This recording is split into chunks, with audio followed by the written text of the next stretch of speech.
Hi, I'm Joan Duckham, and today's morning musings is You Are Your Guru. I'm doing a series of daily morning musings, and I'm using posts from my blog, Adventures in Density and Effort, as inspiration. Now, I wrote most of these a while ago, and the world has completely changed since then. My information tends to be evergreen, but if I encounter anything that seems out of date, I will give you the most recent information, and at the end, I will summarize the topic based on what's going on in the world today. Also, I have some special offers, so stay tuned to the very end to see what they are. You are your guru. Yesterday, I saw the documentary Kumare, where a filmmaker from New Jersey, curious about why we believe spiritual leaders, both real and fake, creates an alternative persona and sets off to Arizona to find followers. His teachings are made up, yet people experience profound change, and their transformation transforms him. Kumare emphasized that each person is their own guru, and it struck me as similar to Jesus' own message. What I do, you can do also. That's John 14:12.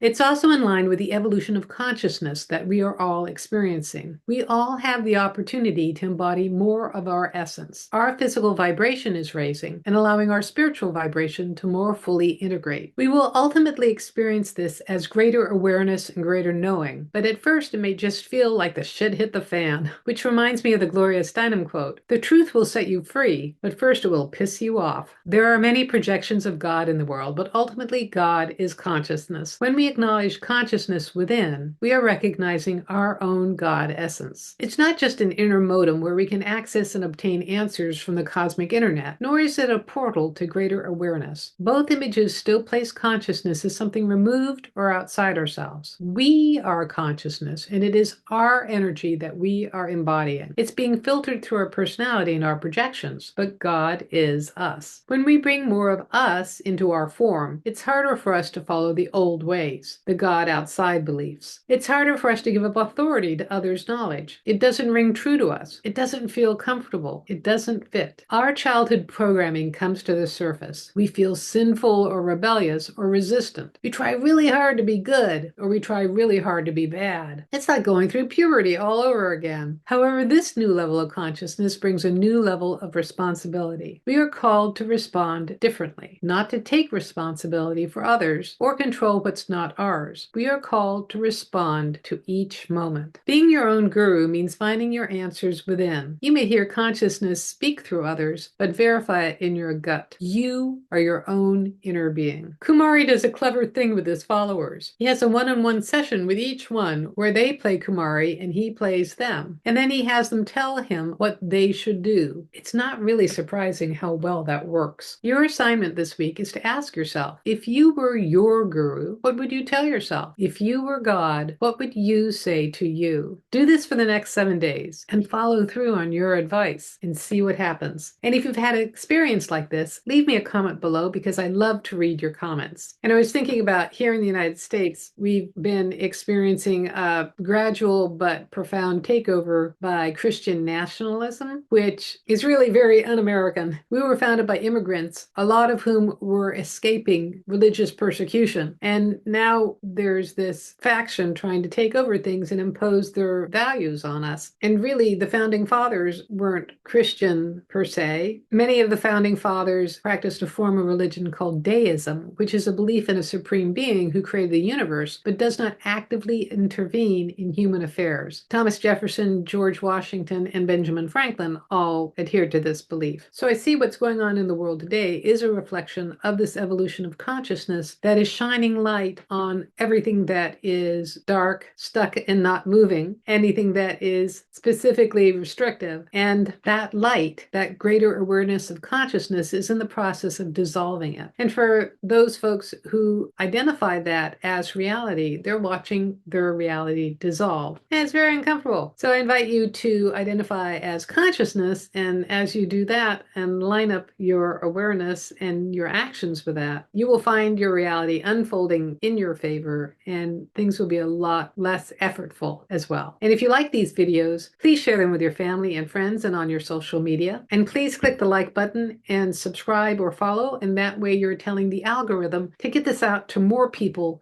who really need to see this information. And if you want a free sample of one of my consciousness techniques, click on the link below to the skybox technique, and it'll give you a drone level perspective of your life and a way of viewing it as consciousness. And if you want some manifestation techniques, Manifesting Money and Miracles is my self-study course where you can learn how to energetically shift your external reality in miraculous and abundant ways. And if you want to know more, my website is joan-newcomb.com. There you can sign up for my individual sessions where I take a look at you as consciousness and everything going on in your life today, and then I can answer any questions that you might have, whether it's about money or relationships or what's coming up in your future. And I can also take a look at your deceased loved ones, and it's all recorded just for you. And if you want to learn how to do this for yourself, that is, navigate your life as consciousness with the help of some of my consciousness techniques, Manifesting Money and Miracles is a great preparation for my coaching special where I work with you one-on-one and give you specifically chosen consciousness techniques so that you can transform your life. So go to my website, joan-newcomb.com, and I'll see you tomorrow in another Morning Musings.